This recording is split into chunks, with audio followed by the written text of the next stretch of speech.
Նրա բառերը կարող են դառնալ պիես, իսկ տիկնիկները նրա ձեռքերում վաղուց են դերասան։ Մշակութային երկխոսության հարթակում այսօր հանդիպել ենք ազգային տիկնիկային թատրոնի գեղարվեստական ղեկավար Ռուբեն Բաբայանի հետ։ Բարև ձեզ, պարոն Բաբայան։ Բարև։ Շնորհակալ եմ, որ այստեղ եք։ Ես եմ շնորհակալ։ Պարոն Բաբայան, հասարակական կյանքի մասին երբեմն խոսում եք, ոչ միայն բեմի մասին, ոչ միայն արվեստի մասին, ինչն է ստիպում եւ ինչն է առաջնորդում եւ որ հասկանում եք, որ կարելի է արդեն արտահայտվել։ Շնորհակալություն։ Չգիտեմ, երևի ինչ-որ անձնական հատկություններ են, որտեղ եթե հետաքրվում ես հասարակական կյանքով եւ քեզ դիմում են եւ ուզում են քո կարծիքի իմանալ, կարծում եմ պետք է արձագանքես, ասես, առանց որևէ հավակնության, որ կասես վերին ճշմարտություն եւ այլն, պարզապես սեփական ժողովրդի հետ, հանրության հետ պետք է լինել անկեղծ եւ ասել այն ինչ որ մտածում ես, այսքանը որևէ հավակնություն չունեմ, բայց իհարկե հաճելի է, երբ քո ասածները գտնում են նաեւ որոշակի դրական արձագանք, գտնում են նաեւ բացասական արձագանք, որը էլի շատ բնական է, որտեղ մարդիկ չեն կարող նույն ձևով մտածել։ Այն ինչ անում ես արվեստում, զուգահեռ գնում է այն ինչ անում ես հասարակական կյանքում։ Այդ տեսակետից իմ համար միշտ օրինակելի է եղել Հովհաննես Թումանյանը իր հանճարեղ գեղարվեստական գործերով եւ իր հոդվածներով, որոնք ուղղված էին ոչ թե իշխանությանը կամ ընդդիմությանը, այլ ուղղված էին հասարակությանը։ Եվ անկեղծ ասած նույն բանի մասին էին ինչ իր ստեղծագործությունները։ Պարոն Բաբայան, դուք ռեժիսոր եք, ով մտածում է ոչ միայն ձևի, այլև բովանդակության կարևորության մասին։ Ուզում եմ խոսենք, թե ինչպես է ծնվում տիկնիկային ներկայացումը, ինչպես է զրոյից քարը քարին դրվում եւ փոքրիկ հանդիսատեսի համար ստեղծվում այդ հեքիաթը։ Հեքիաթը ոչ ուղիղ իմաստով։ Հասկանում եմ։ Բարդ է անկեղծ ասած, բարդ է ոչ թե բարդ է ծնվում, այլ բարդ է բացատրել։ Ժամանակին Ախմատովան ասում էր, որտեղ թարգմանել, եթե իմանայիք ինչ աղբից են ծնվում բանաստեղծությունները, դժվար է պատկերացնել, բայց երևի այն էմոցիաները, այն մտքերը, որոնք քեզ հուզում են այդ պահին, իսկ նրանք նաև հուզում են երեխաներին, որտեղ երեխաները նույն մեծերն են եւ իրենց հուզում են բոլոր այն խնդիրները, ինչ որ հուզում են մեծահասակներին։ Եվ միայնակությունը, եւ դավաճանությունը, եւ սերը, եւ անպատասխան սերը, ամեն ինչ չկա երեխաների աշխարհում։ Պարզապես մենք մեծերս հաճախակի արհեստականորեն այն ավելի նեղ ենք պատկերացնում։ Եվ պետք է գտնել իհարկե համապատասխան ձև, որպեսզի այդ ձևը լինի հետաքրքիր, որտեղ ինքը գաղափարը, նույնիսկ ամենալավ գաղափարը, հավանության չի արժանանա եւ ուշադրության չի արժանա, եթե դա չդնես հետաքրքիր ձևի մեջ։ Ընդ որում ձևը ժամանակի ընթացքում փոփոխվում է։ Այնինչ հետաքրքիր էր երեք, այսօր այլևս հետաքրքիր չի։ Այնինչ հետաքրքիր է այսօր, վաղը հետաքրքիր չի լինի։ Արվեստը զարմանալի հատկություն ունի, նա պահպանում է բովանդակությունը, բայց փոխում է ձևը։ Եթե փորձենք ընդգծել, ավելի հեշտ է փոքրիկների համար բեմադրել, թե մեծերի, եւ որն է տարբերությունը։ Տեսեք, դուք ասում եք, որ երկուսի համար էլ նույն թեմաները առկա են եւ ակտուալ են։ Չգիտեմ, ում համար է ավելի հեշտ, ում համար է ավելի դժվար, գիտեմ միայն, որ երեխաները ավելի անկեղծ հանդիսական են, եթե դուր չի գալիս աղմկում են, շատ էմոցիոնալ են արձագանքում, միշտ ասել եմ, որ մեծահասակները դրանք փչացած երեխաներն են։ Տարիքի ընթացքում մի քիչ կյանքը ունի ազդեցությունը մարդու փչացնելու, իհարկե անկեղծությունը կորած ավելի շատ հաշվի նստել շրջապատիդ կարծիքի հետ, երեխան այդ տեսակետից շատ անկեղծ է, դուր է գալիս, դուր չի գալիս, նա միանգամից իր բոլոր զգացմունքները եւ մտքերը արտահայտում է։ անկեղծ հանդիսականի հետ շփվելուց անպայման պետք է զգաս մեծ պատասխանատվություն, որովհետև ստել ընդհանրապես հնարավոր չի եւ չի կարելի, առավել եւս երեխաներին։ Նրանք այդ սուտը շատ լավ ընկալում են միանգամից եւ դրանից բացի պարզապես ինքդ քեզ չպետք է թույլ տաս երեխաների հետ տեղափոխվել ոչ անկեղծ դաշտ, այսպես ասեմ։ Պարոն Բաբայան, ուզում եմ մի քիչ նաև հետ գնանք եւ խոսենք ձեր ճաշակի, ձեր մասնագիտական կայացման շրջանում ձեր ուսուցիչների մասին, ովքեր էին իրենք եւ ինչ ազդեցություն են թողել, որը գուցե մինչեւ այսօր իր ազդեցությունը թողել է եւ ձեր ցանկացած բեմադրության մեջ կամ առօրյայում տեխնիկային թատրոնը ղեկավարելիս օգնում է ձեզ կամ խանգարում գուցե։ Շնորհակալություն։ Շնորհակալություն այս թեմայի համար, որտեղ կարծում եմ ուսուցիչներին միշտ պետք է հիշել։ Եվ ես երջանիկ եմ այդ տեսակետից, որտեղ ունեցել եմ բազմաթիվ ուսուցիչներ եւ ընտանիքում հայրս շատ ազատամիտ մարդ էր, շատ հումորով, շատ սիրված շրջապատի կողմից, մայրս երևի բարոյական գնահատականների, չափանիշների առաջին ուսուցիչը հենց նա էր։ Պապիկս, որը ստեղծագործող էր, մեր համար, որտեվ պարզապես տաղանդավոր մարդ էր եւ տեղում հնարում էր ինչ-որ հեքիաթներ, որոնք մենք շատ ենք սիրում լսել։ Հետո ես ունեցել եմ զարմանալի դասարան դպրոցում եւ մենք կարծում եմ նաեւ իրար շատ բան սովորեցնում ենք։ Հարաբերությունները տղամարդ, կին, այս ամենից ձևավորվեց այդ 10 տարվա ընթացքում, երբ մենք սովորում ենք եւ միշտ հիմա շարունակում ենք հանդիպել։ Առաջի կրթությամբ ես բանասեր եմ, սովորել եմ Բրուսով ինստիտուտում, այնտեղ մի հրաշալի դասախոս կար Կարեն Սապարով, նա դասավանդում էր ռուս գրականությունը 19-րդ դարի, նա սովորեցրեց վերլուծել, մտածել, գեղարվեստականը տարանջատել ոչ գեղարվեստականից, մինչև իր կյանքի վերջը մենք ընկերություն էինք անում, ես ինձ դիսերտացիա էի գրում ինքներին ղեկավարը։ Հետո երբ որ եկա թատրոն, տեխնիկային, թատրոնի ղեկավարն էր Երվանդ Մանարյան։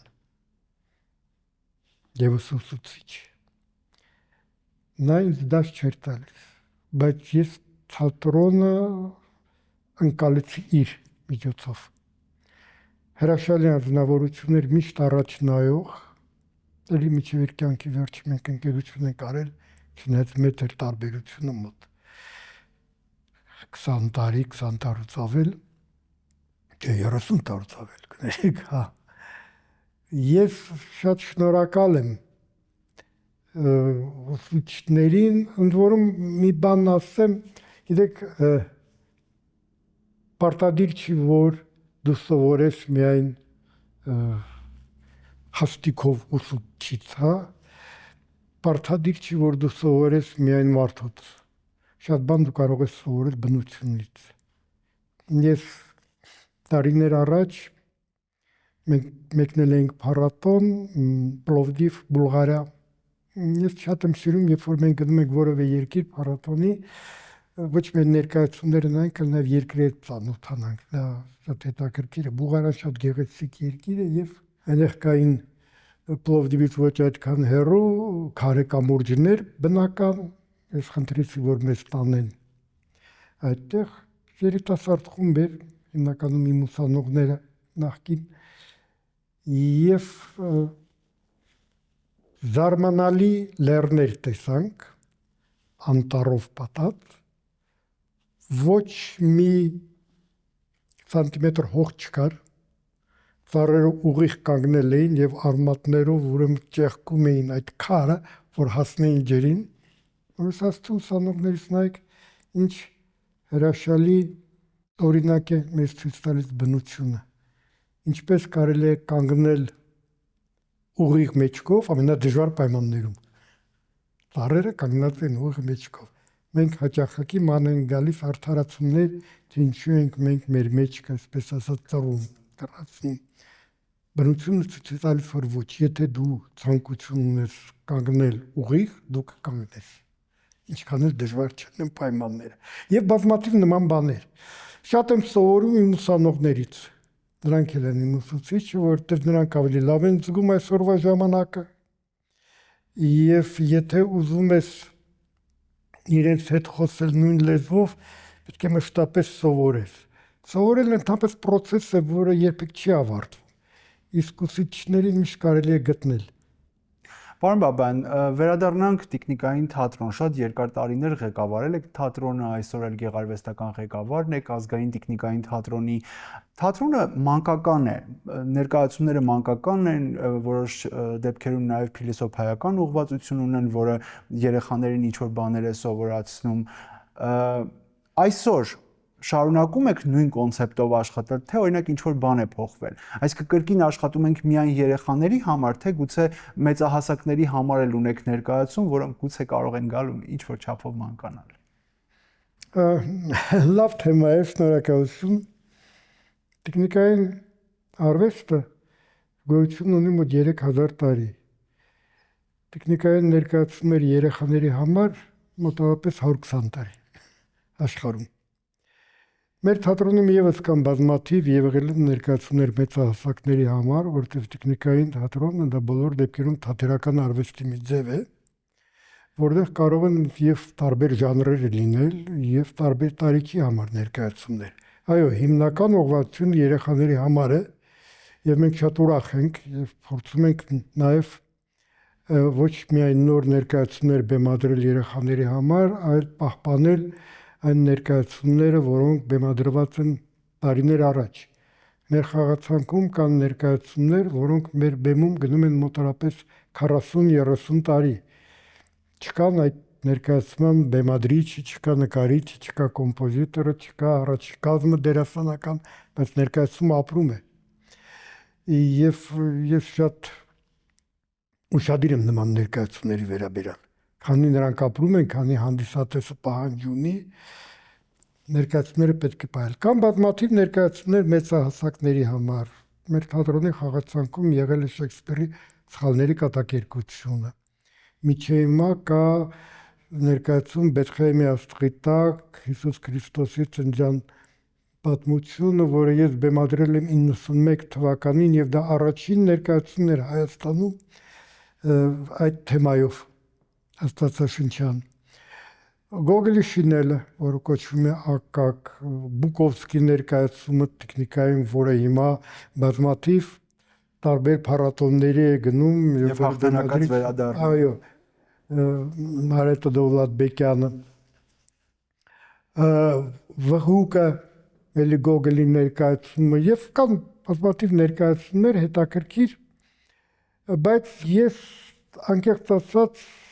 փորձեցի, երբ դարձա թատրոնի ղեկավարը, դարձնել թատրոնը նաև մշակութային օջախ։ Մեր խաղացանկում կան եւ դրամատիկ ներկայացումներ, եղել են բալետային ներկայացումներ։ Մեր խաղացանկում կան ներկայացումներ, որոնք մենք խաղում ենք առանց խոսք։ Կան ներկայացումներ ռուսերեն, կան ներկայացումներ անգլերեն, արաբերեն։ Թատրոնը շատ լայն է եւ ես իր գործունեության մեջ եւ ես կարծում եմ, որ այն ամեն տաղանդավորը, որը իրանք ունի ապրելու թատրոնում։ Նաեւ երևի գիտեք, որ թատրոնում շատ են ստեղծագործում երիտասարդները,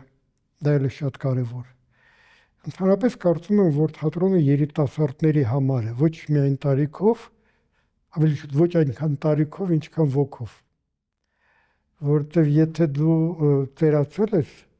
ու թատրոնում անելու գործ չունես։ Ավելին, եթե դու ծեր ես ծնվել, եւս թատրոնում անելու գործ չունես։ Պարոն Բաբայան,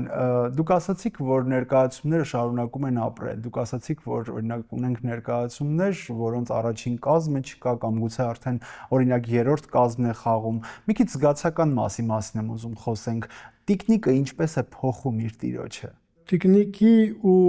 տեխնիկավարի հարաբերությունները դա մութ պատմություն է։ կա իհարկե որոշակի գաղտնիք։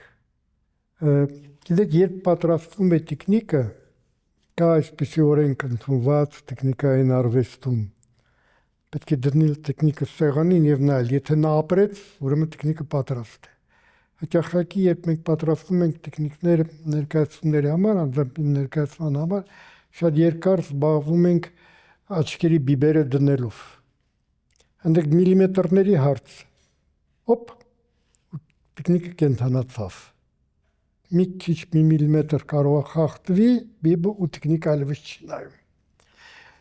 Դերասանները եւս հաճախակի մասնակցում են, երբ պատրաստվում է տեխնիկը։ Տեխնիկը պետք է լինի հարմար,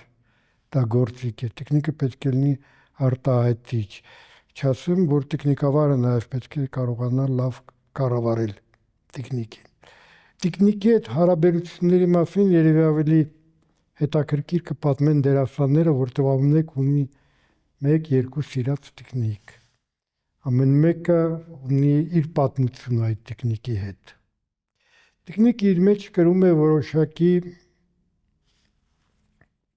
միստիկ բնույթ, մեր մեջ ասած։ Կար մի հրաշալի էստոնացի ռեժիսոր Ռեն Ագուր, որը ասում էր տեխնիկային թատրոնի ռեժիսորը ընդհանրապես փիլիսոփա է։ Բայց ուրիշ կողմից փիլիսոփան ինչի պիտի զբաղվի տեխնիկային արվեստով։ Բայց երբ դու փորձում ես այդ փայտի կտորով արտահայտել հուզմունք եւ դա քեզ հաջողվում է, սա իսկապես բարձր արվեստ է, որտեվ երեխան չի խաբվում, որ սա իսկական կատու է կամ իսկական գայլ է։ Երեխան հոյակապ հասկանում է, երեխան ընդունում է այդ խաղի կանոնները եւ սկսում է մասնակցել։ Նա անում է այն միանգամից, ինչը մեծահասակ անում է որոշակի դժվարությամբ։ Ես միայն տեխնիկայի մասին չեմ ասում, որտեվ թատրոնը պահանջում է, որպեսզի հանդիսատեսը եւս դառնա ստեղծագործական կազմի մի շատ կարևոր օղակ։ Եթե տեղի չունենում կապը հանդիսականի հետ, ներկայացումը անկատար է։ Եթե հանդիսատեսը մտնում է ներկայացման մեջ, սկսում է արձագանքել իր հուզմունքով, իր մտքերով, ամեն ինչով, դա նշանակում է, որ ներկայացումը լիակատար է դարձել։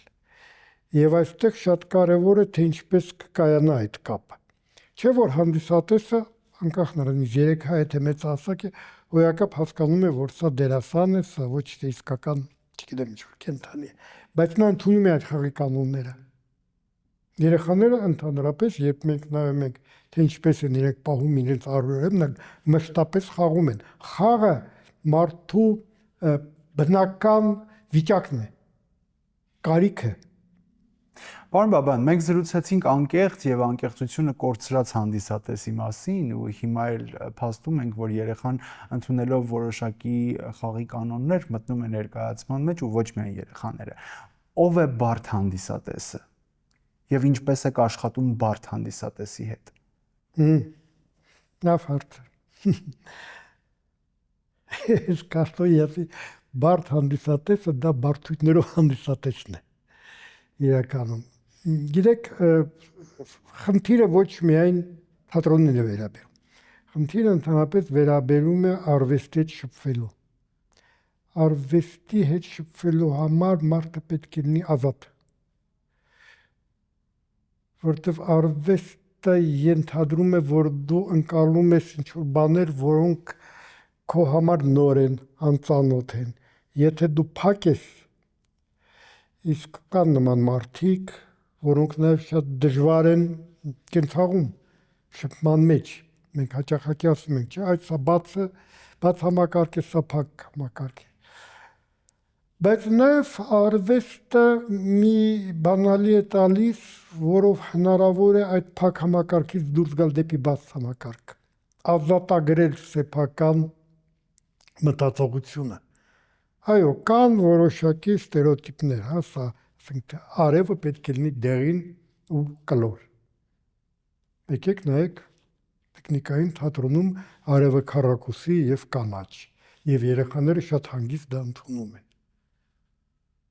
Կարծրատիպերը կոտրում եք։ Ես կարծում եմ, հա, եւ թատրոնը առավել եւս տեխնիկային թատրոնը երևի իր կարևորագույն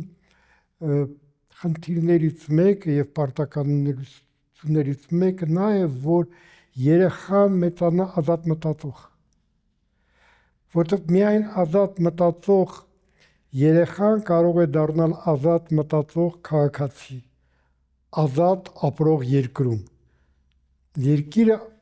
մեխանիկորեն կամ ավտոմատ ձևով ազատ չի դառնում, նա դառնում է ազատ ստեղծագործող իր քաղաքացիների շնորհիվ։ Ու մենք մեր փոքրիկ լուման անում ենք այդ տարիքում, լավ ենք անում, թե վատ ենք անում, արդեն մենք չենք դատում։ Պարոն Բաբայան, եթե այսօր բեմադրեք ձեր երազանքների բեմադրությունը, ինչ գործ կլինի դա եւ ինչ դերասանների կներգրավեք։ Գիտեմ, ես անկեղծ ասած նման չափանիշներով, հա, չեմ շարժում երազում ես բանը բեմադրեմ, գործը ծնվում է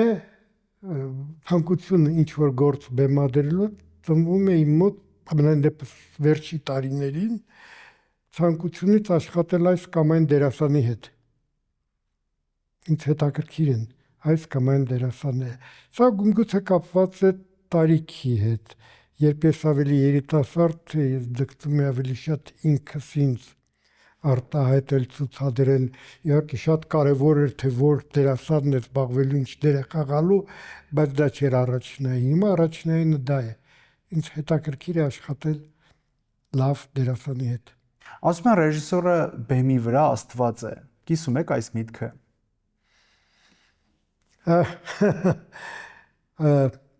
Աստվածը դերասանն է բեմի վրա, միանշանակ, որովհետև Աստվածը ոչինչից ստեղծում է կերպար։ Սա դերասանը ոչինչից ստեղծում է կերպար։ Սա աստվածային հատկություն է։ Ռեժիսորը հեղինակ է։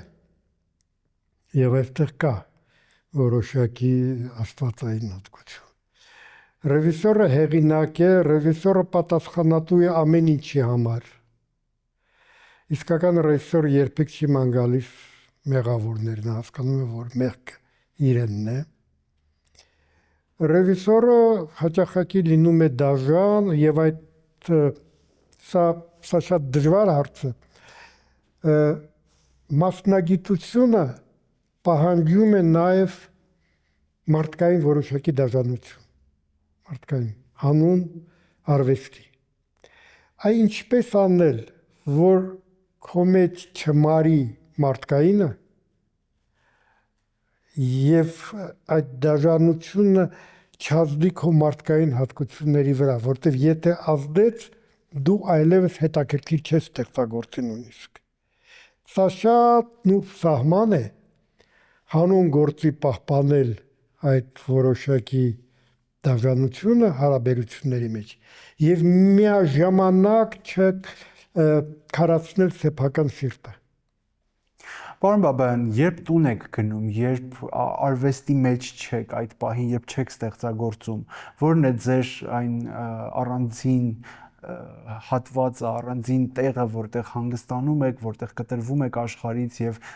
ձեր մտորումների հետ եք։ Ես ընդհանրապես սիրում եմ մենակ լինել։ Ինձ հետաքրքիր է։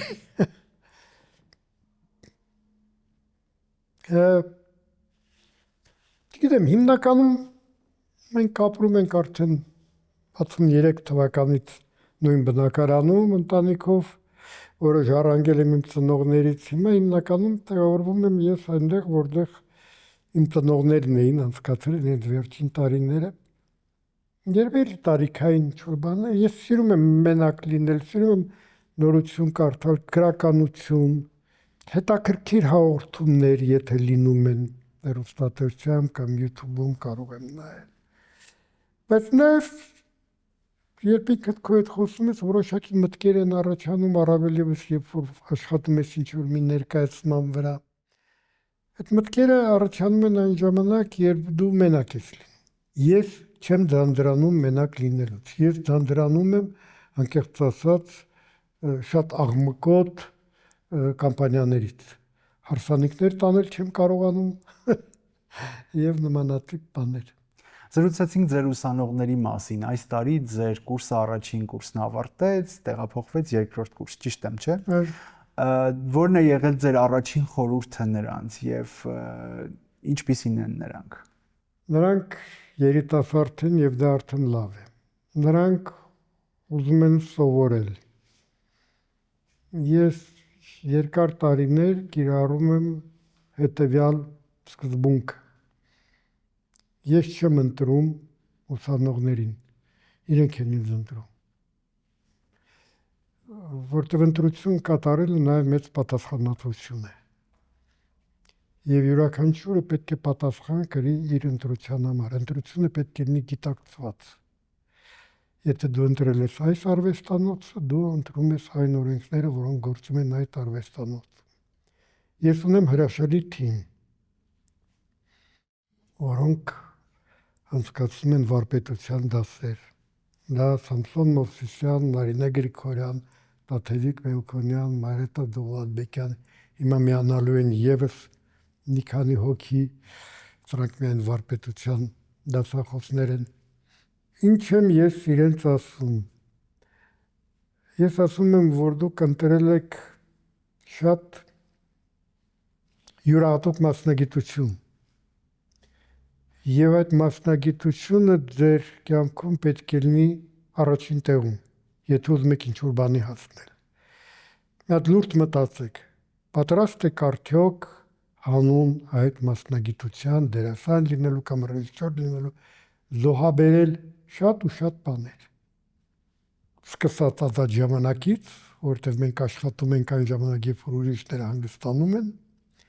24/7 ռեժիմով։ Մենք չեն կարող ուզած ժամանակ գնալ արձակուրդ գնում են բոլորը միասին ու բոլորը վերադառնում են։ Մենք իրավունք չունենք հիվանդանալու։ Մենք իրավունք չունենք